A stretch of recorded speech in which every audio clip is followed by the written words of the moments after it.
Hello दोस्तों, study for CSE पर आप सबका स्वागत है। हाल में न्यूज आ रही थी कई दिन से, आप लोगों ने देखा होगा खबरों में कि रसिया और यूक्रेन के बीच युद्ध हो सकता है। इस बारे में आज हम पूर्णतः सारे जितने आयाम हो सकते हैं अध्ययन करेंगे। कौन कौन देश किस तरफ है, किसका सपोर्ट कर रहा है, इस बारे में देखेंगे। ये पॉलिटिको की न्यूज है। ये हैं व्हाइट हाउस की सेक्रेटरी, व्हाइट हाउस का एक्सपोक्स पर्सन, जिन्होंने जेन पसाकिन का नाम है, जिन्होंने कहा कि रसिया कभी भी यूक्रेन पर युद्ध लॉन्च कर सकता है। ये है सीएनएन की news. Tension on are high on Ukraine border with Russia. अब देखेंगे यूक्रेन और रसिया का है। ये ग्रीन कलर से बहुत बड़ा सा देश रसिया है, जो दुनिया का सबसे बड़ा देश है। छोटा सा रेड में यूक्रेन दिख रहा है, जो इसका पड़ोसी देश है। अब देखेंगे यूक्रेन और रसिया की हिस्ट्री क्या रही है। यूक्रेन सबसे पहले जार, जैसे अपने यहाँ किंग होते हैं, रसियन जार के अंडर था। फिर बीच में आज़ादी मिली। फिर जब 1917 में बोल्शेविक रेवोल्यूशन होता है, बोल्शेविक रेवोल्यूशन 1917 में रसिया में शुरू होता है, जिसको मार्क्स ने अपने विचार दिए थे और धरातल पे लाने का काम किया था लेनिन ने। तो लेनिन ने बोल्शेविक रेवोल्यूशन 1917 में शुरू किया। तो 1920 में जब यूएसएसआर बन के आया, तब यूएसएसआर में कब्जा कर लिया गया था यूक्रेन पे। पूरा यूएसएसआर में यूक्रेन भी था। यूक्रेन के जो यूएसएसआर था उसके लीडर थे सबसे पहले 1922 में लेनिन। फिर 1924 में इनकी डेथ हो जाती है। उसके बाद फिर जोसेफ स्टालिन आते हैं। जोसेफ स्टालिन जो बड़े लीडर रहते हैं, पूरी दुनिया के लिए, मार्क्सिस्ट के लिए बहुत बड़े नेता बनते हैं और लगभग 25 सालों तक राज करते हैं। उसके बाद जो एक फिर बड़े लीडर आते हैं, जो निकिता क्रुश्चेव। इनके जो चार बड़े लीडर होते हैं उसमें सबसे पहले लेनिन, फिर जोसेफ स्टालिन, फिर तीसरे आते हैं निकिता क्रुश्चेव। उसके बाद उतने बड़े लीडर कोई नहीं है। फिर लास्ट में आते हैं मिखाइल गोर्बाचेव। ये इन्हीं के समय पर यूएसएसआर टूट गया और यह लगभग 15 देशों में टूट गया, जो आपके सामने है। इसमें 15 देश कभी कभी भले पूछे जाएंगे।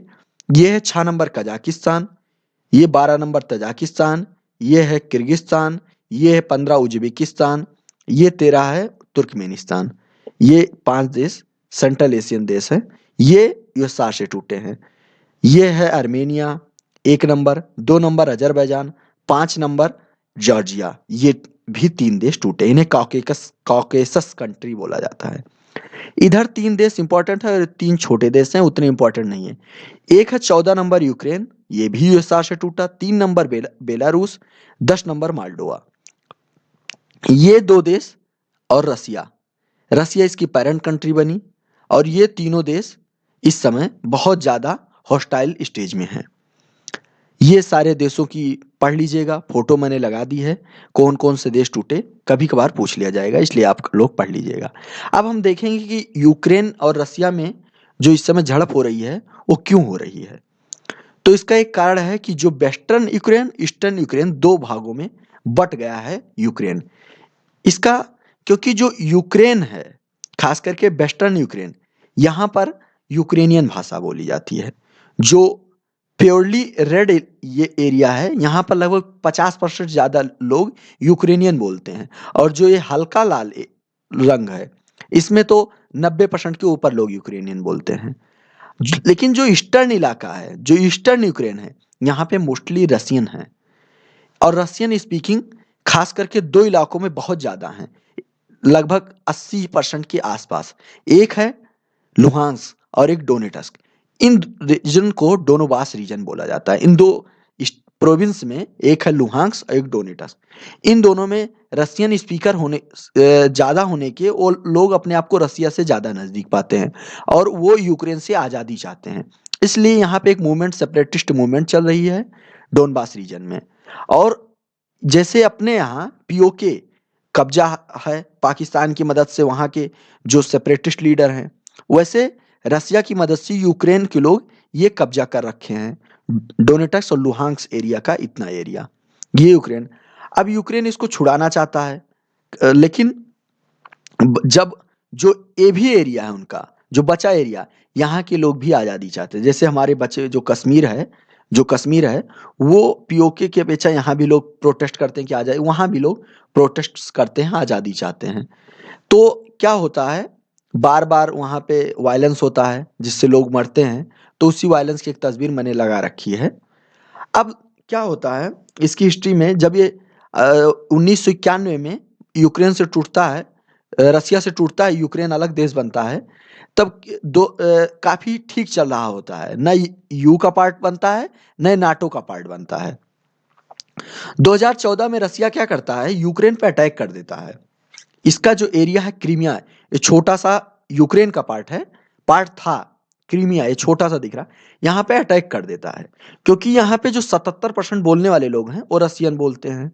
और दूसरी बात है कि यहाँ पे ये जो छोटा सा दिख रहा है सेवेस्टोपोल, ये इसकी एक बहुत बड़ा बंदरगाह उस समय भी होता है। रसिया के पास जितने भी पोर्ट हैं, कोई साल भर चालू नहीं रहते, सिवाय सेवेस्टोपोल के। सेवेस्टोपोल साल भर चालू रहता है। एक कारण है कि रशियन स्पीकर ज़्यादा हैं, और दूसरा कारण था इसका पोर्ट, ये सेवास्टोपोल, इसलिए यहाँ पे वार छेड़ दिया और इसको 2014 में कब्जा कर लिया रसिया ने। अब वो क्या करता है, जो इस वाले डोनबास रीजन है, इसमें भी सेपरेटिस्ट को आर्म एम्युनिशन देना शुरू करता है और सपोर्ट करता है, और वो लोग यूक्रेन के विरुद्ध युद्ध छेड़ देते हैं। ये मैंने फोटो लगा रखी है सेवास्टोपोल की, ये लाल घेरे में, ये इंपॉर्टेंट है क्योंकि रसिया इधर से आएगा तो इतनी दूर जाना पड़ता अगर ये ना होता। अब इसके पास यही एक पोर्ट आ गया है। अब क्या करते हैं, जब रसिया आर्म इन्वेशन देता है यूक्रेन के जो सेपरेटिस्ट हैं, तो यूक्रेन के विरुद्ध युद्ध छेड़ देते हैं। ये 2015 में होता है, क्रीमिया पे अधिकार के बाद। तो यहाँ के लोग और रसिया उनको सारी चीजें मुहैया करा देता है। तो यूक्रेन उतना ज्यादा शक्तिशाली देश तो है नहीं, लेकिन इनको किसी तरह दबाने में कामयाब रहता है। अब क्या होता है कि वहाँ के लोग और उठ खड़े होते हैं, तो फिर ये लगभग इतने एरिया पे सेपरेटिस्ट फोर्सेस कब्जा हो जाता है, और इस वाले एरिया पे यूक्रेनियन फोर्सेस कब्जा रहता है। तो मिन्स्क जो बेलारूस की राजधानी है, वहाँ पर यूरोपियन यूनियन के सपोर्ट से एक एग्रीमेंट होता है और एक सीज फायर लाइन बनाई जाती है। सीज फायर लाइन ये है, और इतने येलो वाला एरिया है, इसको बफर जोन बनाया जाता है, इस सिक्योरिटी जोन की, इधर से यूक्रेन फोर्स, इधर से सेपरेटिस्ट फोर्सेस एक दूसरे पर गोली नहीं चलाएंगी। जब ये हो जाता है एग्रीमेंट, तब जो सेपरेटिस्ट फोर्सेस हैं, जो डोनबास रीजन के, वो लोग काफ़ी खुशी मनाते हैं कि मतलब रसिया ने उनको सपोर्ट किया, और जिनसे ये पुतिन की फोटो भी है कि जिससे हम लोगों ने इस एरिया को अलग करा लिया यूक्रेन से। अब आज के टाइम पे फिर क्यों वार छिड़ रही है, क्या कारण है, और इसके कैसे कैसे वार। अब यूक्रेन का ईस्टर्न पार्ट तो घिरा ही हुआ है रसिया से, लेकिन जो इसका नॉर्थ पार्ट है वो बेलारूस से घिरा हुआ है। बेलारूस एक देश कह सकते हो, लेकिन ये रसियन प्रॉक्सी है, क्योंकि जो यहाँ पे बैठा हुआ है तानाशाह, वो है रसियन प्रॉक्सी। वो रसिया का सुनता है, वो पुतिन का सुनता है। मैं तानाशाह से नहीं कह रहा हूँ, ये न्यूज़पेपर है वाशिंगटन पोस्ट, इसने भी कहा है Belarus president Europe last dictator. क्योंकि ये अभी अभी मिन्स्क में इतने प्रोटेस्ट हुए, वहाँ के लोगों पे मारे गए, उन लोगों को जेलों में बंद किया गया, क्योंकि और वहाँ पे चुनाव कराए 97% वहाँ का वोट मिला, जो एक फ्रॉड था। वहाँ वोटिंग कुछ कुछ हुई नहीं। और ये देख, इसलिए डर है यूक्रेन को कि हमको रसिया और बेलारूस बेलारूस दोनों तरफ से वार झेलनी पड़ सकती है। अब इतने रीजन पे कब्जा वैसे है इन लोगों का, रसियन बैठे हुए हैं, यहाँ पे भी सेपरेटिस्ट फोर्सेस बसी हैं। तो और यूक्रेन रसिया की अपेक्षा कितना कमजोर देश है, ये दोनों सेना यहाँ पे दी गई, कितने टैंक है, कितने एयरक्राफ्ट हैं, तो रसिया की अपेक्षा 10% भी आर्मी उसकी तैयारी नहीं है। तो रसिया के सामने वो करेगा क्या। तो इस बारे में ये यूरोपियन यूनियन ने यू सैंक्शन बेलारूस पे लगा रखा था, इस वजह से ये है लुकाशेंको। बेलारूस ये देश है, ये यूक्रेन है, ये बेलारूस है, और यू ने यहाँ पे इस पे सैंक्शन लगा रखा है यूरोपियन यूनियन ने, क्योंकि ये अभी अभी प्रोटेस्ट वहाँ पे लोगों को मारा गया, और एक तरह का डिक्टेटरशिप चला रहा है जो यूरोप के लोगों को बर्दाश्त नहीं है। अब इसके क्या क्या कारण हैं जो अभी इतनी वार छिड़ी है। तो ये साहब हैं व्लादिमीर जेलेंस्की, ये हैं यूक्रेन के प्रेसिडेंट साहब। इन्होंने कहा कि अब जो हमारे बचे हुए ईस्टर्न पार्ट में जिस एरिया पर सेपरेटिस्ट कब्जा है, उसको हम खत्म करेंगे, ये हमारा प्राइमरी गोल है। इन्होंने चुनाव जीतने, ये साहब एक एक्टर थे लेकिन अब चुनाव जीत गए हैं, प्रेसिडेंट बन गए हैं और ये बहुत ही फेमस हैं यूक्रेन में। इन्होंने इस एरिया पे मार्शल लॉ लागू कर दिया, इस एरिया पे खास करके जो ईस्टर्न यूक्रेन है। क्या हुआ फिर वहां पे जो सेपरेटिस्ट फोर्सें हैं, प्रो रसियन, वो और लगभग यूक्रेन के खिलाफ हो गई और उन्होंने पूर्णतया रसिया के सपोर्ट से यूक्रेन के खिलाफ युद्ध छेड़ दिया, क्योंकि हथियारों द्वारा युद्ध किया जा रहा था, जो रसियन मंगाए गए थे अच्छे अच्छे हथियार। दूसरा कारण एक था, एनर्जी मिनिस्टर जो हैं वहाँ के यूक्रेन के, उन्होंने कहा लगभग जो यूक्रेन का क्रीमिया वाला इलाका था, इसको 2014 में रसिया ने छीन लिया। लगभग 80% ऑयल एंड गैस डिपॉजिट हमारे जो ब्लैक सी में थे वो रसिया ने छीन लिया। लगभग यहाँ यहाँ वाला इलाका जो क्रीमिया, तो यहाँ जो इसके आसपास जो एनर्जी थी और गैस था, ऑयल था, इसको रसिया ने छीन लिया, ये आरोप लगाया। दूसरा कारण था। तीसरा कारण रसिया के यूक्रेन के अगेंस्ट था। ये क्या था, जो नाइपर रिवर थी, ये यूराल पर्वत से निकल के आती है, ब्लैक सी में गिरती है। यहाँ से एक आती थी कैनाल जो क्रीमिया को देती थी पानी। इस कारण अब यहाँ पानी मिलना बंद हो गया, तो काफी लोग यहाँ के परेशान हो गए। रसिया बार बार ये मुद्दा उठाया। एक कारण ये भी है वार छिड़ने को। अब ये हैं जेलेंस्की साहब, ये हमारे पुतिन साहब। अब दोनों आजकल पूरा वार के मूड में हैं और इसको सपोर्ट, वार के मूड में ज़्यादा पुतिन है। ये इंटरनेशनल सपोर्ट चाहता है और ये वार नहीं चाहता, ये चाहता अपना रीजन वापस लें, लेकिन पुतिन साहब देने कहाँ वाले। अब तीसरा कारण है, पुतिन साहब ये भी एक उनको खौफ है कि जो यूक्रेन है वो नाटो में शामिल हो सकता है और वो कभी भी नहीं चाहेंगे। मेन कारण है कि अपने सर पे एक नाटो कंट्री बिठा लें, क्योंकि नाटो जो था वो रसिया के यूएसआर के खिलाफ ही तो बना था और वो कभी भी नहीं चाहेंगे कि नाटो कंट्री अपने पड़ोस में बिठा लें। टर्की है ही, तो अब यूक्रेन भी हो जाए। एक कारण, ये मूल कारण है पुतिन का कि उन्होंने अब आरटी, उनकी जो टीवी है रशियन टीवी, उस पे आके स्पीच दिया और कहा कि there should be no NATO expansion eastward. पूर्व में पश्चिमी यूरोप तो पूर्णतः नाटो है, लेकिन पूर्व में कोई भी एक्सपेंशन नाटो का नहीं चाहेंगे। ये है नाटो मेंबर कंट्रीज पूर्णतः का। ये अमेरिका कनाडा है और साथ साथ पूर्वी यूरोप पूरा है, टर्की भी है, यूक्रेन नहीं है, बेलारूस नहीं है। अब वही ये चाह रहा है रसिया कि इधर एक्सपेंशन ना हो, उधर तो हो गया, इधर ना होना चाहिए। एक कारण ये है। एक्सपेंशन कैसा हुआ, ये जो कंट्री हैं जैसे फ्रांस, यूके और ये इटली, ये सब तो सब प्रथम, पुर्तगाल, ये सब सबसे पहले नाटो कंट्री बनी थी। उसके बाद धीरे धीरे स्पेन और उसके बाद जर्मनी, फिर इधर आता है पोलैंड। अब पोलैंड देखो रसिया कितने नज़दीक है, और ये तीनों कंट्री जब आ जाओ तो लिथुआनिया, एस्टोनिया, ये भी नाटो में शामिल हो गई। तो अब चाहता है रसिया को खौफ है, बेलारूस तो होगा नहीं, यूक्रेन ना बने, ऑस्ट्रिया ना बने, ये इसको खौफ है कि ये सब देश ना बन पाए नाटो कंट्री। अपने सर पे वो नहीं चाहता कोई नाटो कंट्री। अब क्या होता है, अगर नाटो कंट्री होगा तो रसिया के वार शुरू करते ही नाटो कंट्री की सपोर्ट आ जाएगी, क्योंकि वहां पे नाटो कंट्री का बेस होगा, हथियार होंगे। Poland NATO country, Lithuania NATO country, Romania. अभी बेलारूस, यूक्रेन, मोल्डोवा ये सब नहीं है।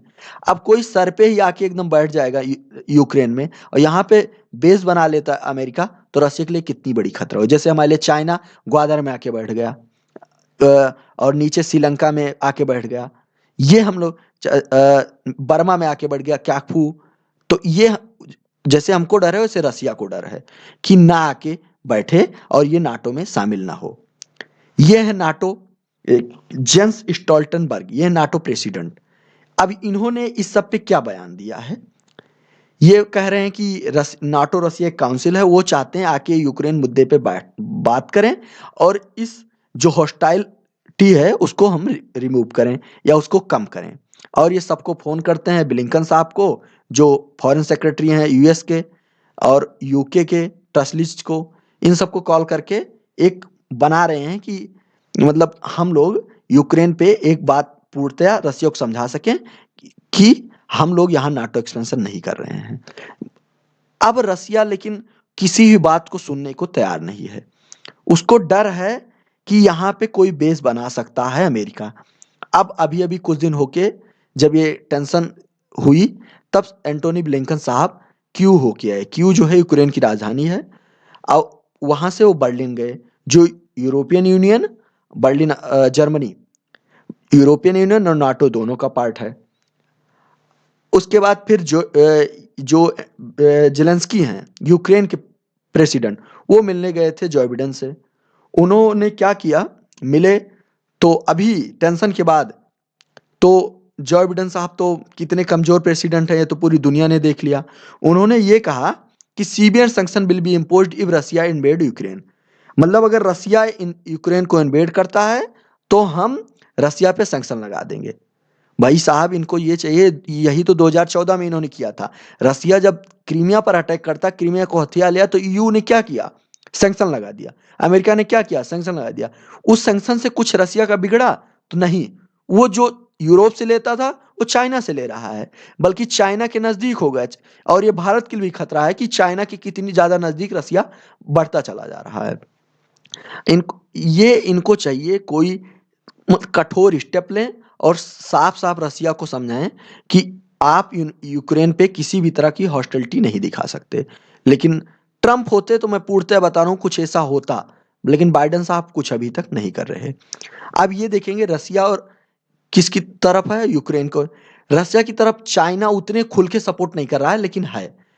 यूक्रेन की तरफ अमेरिका, यूके, स्पेन, जर्मनी, ये सब देश हैं, फ्रांस, ये सब देश हैं जो यू कंट्री हैं, नाटो कंट्री, जो यूक्रेन की तरफ हैं। और रसिया को वैसे इतना बड़ा देश है तो उसको क्या सपोर्ट है, लेकिन चाइनीज सपोर्ट है उसको। ये चार पांच देश जो नाटो कंट्री एक तरफ हैं। यूक्रेन नाटो देश नहीं है, ना यू का भाग है, लेकिन इसको सपोर्ट कर रहे हैं। अब ये देखिए, यू पूरा यूरोपियन यूनियन, इतना बड़ा यूरोपियन यूनियन है, यूक्रेन यू का पार्ट नहीं है, लेकिन यू उसको उस तरह से सपोर्ट नहीं कर रहा है। सपोर्ट केवल आ रहा है तो यूनाइटेड यू के तरफ से। अब यू का पार्ट भी नहीं है यूके, ये पुरानी पिक्चर है। यू का पार्ट नहीं है यूके, यूरोपियन यूनियन से अलग हो गया है। इसको जो सपोर्ट आ रहा है यूके से आ रहा है या फ्रांस से। जर्मनी खुल के सपोर्ट नहीं कर रहा है। अब ये देखिए, बीबीसी क्या है, Russia Ukraine you wants Moscow, केवल वार्निंग दे रहे हैं कि सीवियर कॉस्ट ऑफ अग्रेशन। और सीवियर कॉस्ट क्या होगा, सैंक्शन लगेगी। ये डीडब्ल्यू स्टोरी जो जर्मनी का है न्यूज़पेपर, इसने कहा कि एक जियो पॉलिटिकल चांस है यू के लिए कि अपने आप को दिखाने के लिए कि हमें मसल्स हैं कुछ करने के लिए, लेकिन अभी तक यू खामोश है। बस केवल बयान देते हैं यू प्रेसिडेंट साहब, बस इससे ज्यादा अभी तक कुछ नहीं हुआ। हाँ, यूके ने अपनी कुछ सेना भेजी है और कुछ हथियार भेजे हैं, क्योंकि यूके, पोलैंड और यूक्रेन, इन तीनों में एक पैक्ट है, British Polish Ukrainian trilateral pact. इस और ये यू के सारे कंट्रीज भी हैं। इस कारण इनको यूके ने अपनी कुछ सेना, UK sent 30 elite troops, 2000 anti tank weapon ये भेजे हैं। स्काई न्यूज जो वहाँ का यूके का न्यूज है, न्यूज आर्टिकल, ये उसका है, ये भेजे हैं यूक्रेन को। अब हमको ये समझना होगा इस सबसे रसिया चाहता क्या है, पुतिन साहब क्या चाहते हैं। तो पुतिन साहब को, बीबीसी की ये आर्टिकल है, Vladimir the rebuilding of Soviet Russia, वो जो सोवियत रसिया 1991 में टूट गया था, वो ख्वाब है इनका कि उसको फिर ये बिल्ड करें, फिर उसको सारे 15 देश को जोड़ें। ये यूएसआर जो इतने देश थे, इसको फिर, इसीलिए ये इधर तो आ नहीं, साउथ में कजाकिस्तान एक बड़ा देश है, उसके बाद कजाकिस्तान की बात होती कभी कभी हथियाने की, लेकिन कुछ एक्ट नहीं होता। अब ईस्ट में एक्सपेंशन कर रहे हैं, लेकिन अब नाटो कंट्रीज तो खिलाफ हैं इसके, लेकिन देखिए कुछ करते हैं नहीं। लेकिन ये पुतिन का ख्वाब है कि हम सोवियत रसिया को दोबारा बनाएं। ये है यूक्रेन का रीजन, लुहांस्क, डोनबास, यहीं से इन्होंने शुरुआत कर दी है। अब इन दोनों में जितनी लड़ाई हो रही है, यहाँ सेपरेटिस्ट जो रसिया से वार कर रहे हैं, रसिया के सपोर्ट से यूक्रेन से वार कर रहे हैं, उनका क्या हो रहा है। तो देखिए, 13,000 लगभग लोग मर चुके हैं आज तक। 1.5 मिलियन से ज़्यादा लोग डिस्प्लेस्ड हो चुके हैं, वो लोग शरणार्थी का जीवन जी रहे हैं। आप सोच सकते हो कि इतने जा 13 भारत में जो जैसे कश्मीर में हो रहा है, लगभग 45,000 सैनिक हमारे मर चुके हैं। और न जाने हमारे कश्मीरी पंडित लोग अभी डिस्प्लेस हुए, वहाँ के स्थानीय लोग मरते हैं। अभी एक बच्चा मरा, केवल एक कार्ड पाकिस्तान का सपोर्ट से वहाँ के कुछ आतंकी भारत के खिलाफ युद्ध छेड़े हुए हैं। हम लास्ट में ये कहना चाहेंगे, प्यार बांटो, वार की तरफ ध्यान मत दो। मेक लव नॉट वार। आप हमारे चैनल को लाइक करें, शेयर करें, सब्सक्राइब करें। धन्यवाद।